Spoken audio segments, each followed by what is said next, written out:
Hello, a very good afternoon, and welcome back to MotoGP. That's right, we're finally back after a 5-week summer break, a little bit of sun, a little bit of sand, but it's time to go racing once again. And what better place to do it than the historic Silverstone? It's a blue ribboned event on the MotoGP calendar, the British Grand Prix, and it's coming your way this weekend. Jack Appleyard and Simon Crafar to bring you up to speed with everything that's gone on over the past 5 weeks, and there's been plenty of news for us to talk about, plus what we can expect here at Silverstone. But before that, Simon, good to see you back. A little bit of a tan. I see you've enjoyed your summer break. I have. I spent it almost all, apart from that quick trip to Misano, in Andorra with my little family, wife, dogs, kids. So perfect. You mentioned that Misano trip as well. If you've not seen it, you've been away doing other things on holiday and you missed Simon's opportunity to jump on Ducati's MotoGP machine, make sure you go and check it out. That looked incredible, mate.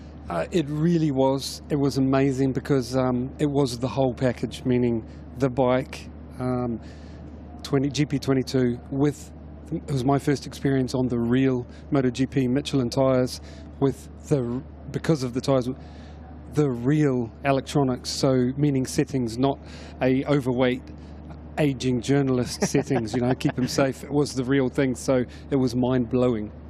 It looked fantastic, and if you haven't seen it yet, as I said, go to MotoGP.com and you'll be able to check it out, or MotoGP's YouTube channel as well. It is definitely worth watching. So, whilst we've been away, plenty has gone on, none more so than this morning at midday, Simon. The big breaking news came out that Andrea Dovizioso will be retiring from MotoGP, but not at the end of the season, following the San Marino Grand Prix, meaning that Dovi has only got 3 rounds left in his MotoGP career before Cal Crutchlow then steps into the fold. Just to firstly get your thoughts on that, can you understand Dovi making that decision given how the first half of the season has gone? Yes, I can. I really can, because when you're not achieving and you keep banging your head against the wall, trying and you're not achieving what you really want and what you know you should be achieving, it's no fun, you know. And then when it is no fun at all, then I really do understand him saying, look guys, it's not working, I've done it.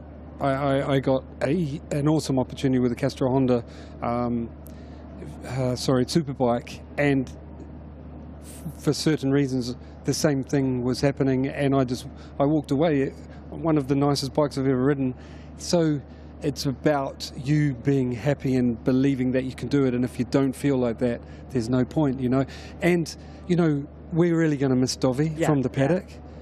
From your point of view?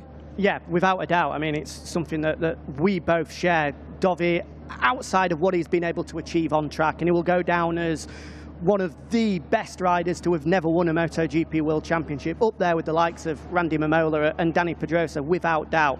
Second to Marc Marquez in 3 consecutive years when Marc was at the peak of his powers, which took a lot of doing. But more than that, Dovi nicknamed the Professor, and for a reason as well. Well, that's the bit that I loved hearing. Why I loved hearing Dovi, because I would say from all of the years I raced and have watched racing, he is the most interesting guy to speak to about what's happening on the motorcycle. He genuinely knows, and then he's got a way of putting it across, and I love listening to his debriefs, so I'm really going to miss that. Yeah, that's the biggest downer for me, is being able to miss those, well, missing his debriefs. But like I always say, and it's not always popular, it's like you put it before, the circle of life, and it's a really good way to put it, because the reason I like guys moving on is there's also an opportunity, a life-changing opportunity for someone else coming in to the sport probably next year, but that's why it's good to move on when you've had enough. It is. It's great to see the opportunities going elsewhere, but similarly as well, we'll miss Dovi for the reasons that you said. It doesn't matter whether he was challenging at the front for race victories or having his struggles that he has done in recent times. Every conversation you had with him, you would walk away having learned something, and there's very few people like that in the world, never mind just riders. So we wish him all the best, but the good news is we've got 3 rounds to enjoy those conversations with Dovi before he goes off, more than likely, to his motocross bike. Yep. Now we're at Silverstone. Yep. I'll be honest, sorry to move it straight on, but I'm excited about Silverstone. So where are we going to start on that one? Well, we'll come to Silverstone. Okay, we will. sorry. We'll just catch up with the news that has been happening during the summer break. Quickly first, okay. Portimao has been announced as our 2023 season opener. Of course, Qatar is undergoing some cosmetic work, shall we say, in the paddock and other areas, which means that it won't be ready for the start of next season. So we'll be heading to Europe to start the season, and included in that as well, instead of the usual Qatar pre-season test, we'll have the Portimao pre-season test. So I'm interested to know how you think that might affect the championship at all with regards to the testing, but also that being the venue for round number one. Will the dynamic of the championship be altered ever so slightly because of that? When it comes to testing, because we're going to do the testing first, so let's speak about that first. Qatar layout is really cool. You know, you've got the whole infield, which is more about, it's more inline four material, and then you've got those, you know, stop-start straights, which is super fast, which is more the V4 territory. So it's a pretty cool layout. The problem with testing is you have scorching heat for the first session of each day, and then you've got the cool evenings, and then so massive changes. Then you've got the sand, you know, which often comes, you know. So I think there's more chance of doing more quality pre-season testing at Portimao. Definitely, I mean, that Portimao probably beaten by Jerez because of layout as well as probably a better test track. You know, I'm not saying it's a nicer track because Portimao is amazing. Spectacular. Yeah, I'm just saying test track, but I think there will be some positives come from pre-season testing by staying in Europe, you know, meaning Portimao. When it comes to race, I've thought about that, and I can't see there being a difference because we're going to the same tracks, it's just in a different order. So it's going to, you know what I'm saying, you still got to perform at the same track, just a different day.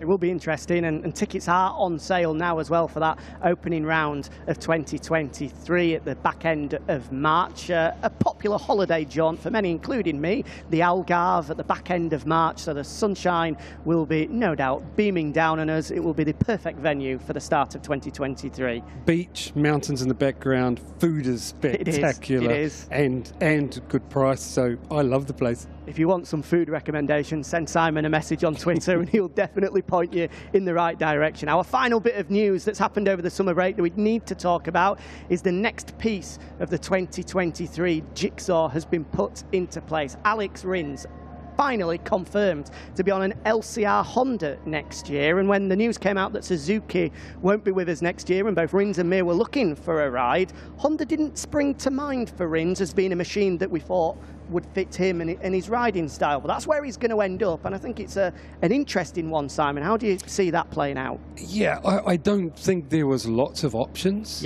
And Alex has got a awesome, I would say one of the most beautiful, if not the most beautiful style in the paddock, and it's very, I mean, he spent all his MotoGP times on an inline four Suzuki, so it's very flowing, you know what I mean? It suits that, and you don't pick him as a V4 styled rider, but that doesn't mean he can't adapt by any means. I wouldn't be surprised if he's like adapts really well, and the thing is, he'll need to, and Honda will need him to, and Honda need to bring something to keep their boys happy, you know, all the Honda riders. And if they can do that, I mean, it is Honda HRC we're talking about, if they can do that, I would say Alex can be still a threat, you know, but there's a lot of ifs before we can, you know what I'm, before that can happen, but he's an absolute natural ability, so I wouldn't be surprised if he adapts really well. It's a fascinating combo, though. Extremely interested to see how that plays out. I'm sure he'll be looking at possibly the example of Jorge Lorenzo jumping onto the Ducati. A lot of people saying that that wouldn't suit his riding style, but in the end, Jorge made it work and was successful. So let's see if Alex can do the same. Alex is in an earlier stage of his career as well, which younger riders adapt quicker, so let's hope that happens. He's certainly got the talent to be able to be competitive at the sharp end in MotoGP, so it'll be interesting to see how that one goes. Stay with us, of course, because Alex Rins will be in the press conference starting in around around 10 minutes' time, and we'll be able to hear his first thoughts on that move. Right then, you've been itching to speak about Silverstone because we've had 5 weeks away, and what a Grand Prix we've got in store as well. The World Championship leader, Fabio Quartararo, of course, victorious here last year in dominant circumstances, but he has a long lap penalty to contend with. So how is that going to shape his weekend? I mean, there's two ways to look at it, because the long lap penalty isn't a big penalty. You know, it's not like starting on the back of the grid. It's somewhere between 2 and 3 seconds on the different tracks we go to. I'm not completely sure here. I'm sure he knows, because he'll be doing his homework, him and his crew chief, Diego Gubellini. And the thing is also, we're just seeing on the crash here when the the sensor was damaged, and it basically high-sided him off. Very lucky to get away with that, because the whole championship for Yamaha and Fabio could have changed in that moment. Flashed before his eyes as he was going skywards. Yep. And the thing is about Silverstone is it's not a big penalty time-wise. It's something he can cope with if you look at it from one angle. I think it'll depend on where he is in the group at the time that he takes it, whether he's out front or in a group. And also, when you're in a group, it's harder to get in position, to get in there and out of there cleanly, you know, to lose the minimum time. But these guys are pros. He'll be working on all of those things. But the thing is, it's going to set him back a little bit, and we know how hard it is for Fabio to pass often. So it is a bigger penalty when you think about that. But having said all of that, is it still possible for him to win the race on Sunday? We've seen riders before, in particular in Moto3 and Moto2, which I know isn't the same. Jack Miller has won a race with 2 long lap penalties, but in testing conditions. There hasn't been a MotoGP rider in dry race conditions win with a long lap penalty. Could that change on Sunday?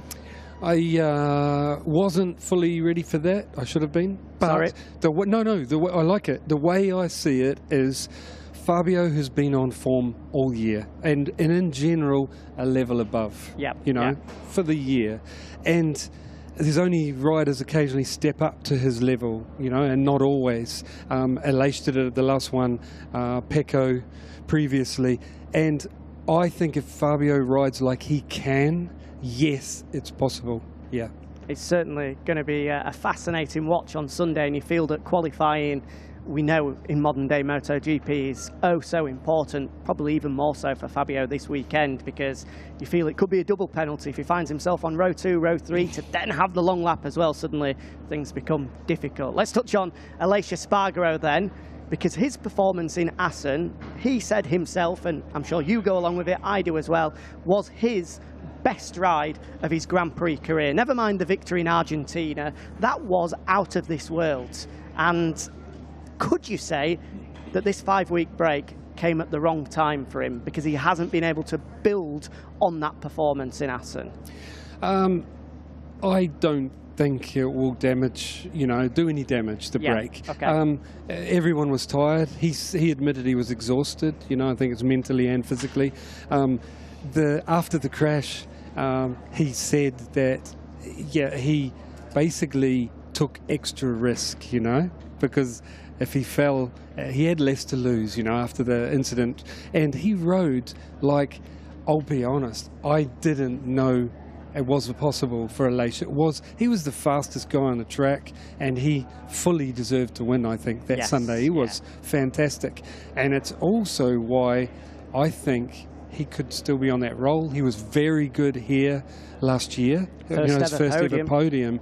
And both Aleix and the Aprilia have taken a step forward since then. So I think, on paper, to me, Aleix is the favourite. Really? Really. Wow. I would say he's the favourite. It's up to Fabio and Pecco to do something really special to beat him. There's that move again on the final lap. I know it's been 5 weeks, but it's pretty impressive, diving up the inside of 2 of the hardest breakers in MotoGP, in Jack Miller and Brad Binder. Brad Binder went, hats off to the guy. Like, how couldn't you as well? When he was asked by a journalist if it was clean, and he just said, wow, we were full on. He passed us. Hats off to the guy. So Aleix was amazing at Assen. There was a great video on KTM's social media as well, a behind-the-scenes shot of exactly when he sat down in the box after the race as well, and he just went, there were a few expletives in there, but he went, that was some move. Yeah. Super impressive. Performance rivaling Aleix to a certain extent. The man that took victory, of course, in Assen, Pecco Bagnaia, and that was a performance that was needed, Simon. Everyone was saying that it's championship over following the crash in Sachsenring, but he's given himself just a glimmer of hope with that performance in Assen. Well, he's had a couple of them this year. I think he needs a few more of them because he's had a few mistakes this year, and it started off not well with the lack of confidence in the front tyre. I would go as far as saying that Pecco's first half of the year, apart from those couple of brilliant, has been a little disappointing. I know that's harsh. I'm just saying it because he would have wanted more. He would have been wanting to be closer on points, less falls, but he's still the Pecco we know, speed-wise. And I still don't think if... I believe Fabio and Aleix would have hunted him down without that incident in Assen. But there's still going to be tracks that Pecco, I think, runs away. He's going to be a real danger for the rest of the season, but he needs it.